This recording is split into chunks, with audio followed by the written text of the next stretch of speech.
Muaji i Ramazanit, shkollë shpirtërore e jetës. Në një prej ligjëratave të tij, Imam Said Ali Khamenei ka folur për devotshmërinë dhe ndikimet e saj te njeriu. Teksti i ligjëratës është si vjon. Në librin e Allahut thuhet: O ju që keni besuar, ju është urdhëruar agjërimi, ashtu si u ishte urdhëruar atyre para jush që të mund të ruheni nga të këqijat. Sipas këtij ajeti të Kuranit, qëllimi i agjërimit të muajit të Ramazanit është devotshmëria dhe shtimi i këtij thesarit të madh shpirtëror tek njeriu. Dim se namazi dhe zakati nuk ishin të veçanta vetëm për umetin islam.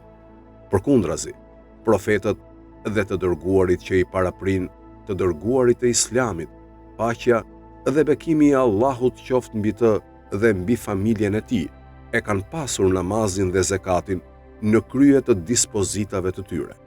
Për shembull, në ajetin 31 të sures Meriem thuhet: Më ka porositur që sa të jem gjallë, të falem dhe të jap zakatin. Kështu u tha profeti Isa, paqja qoftë mbi të bijve të Izraelit. Pra, siç përftohet nga ajete të tjera të Kuranit, agjërimi, ashtu si namazi dhe zakati, janë dispozita që nuk janë të veçanta për umetin islam, sepse edhe kombet e mëparshme dhe profetët e mëparshëm urdhëruan të agjëronin.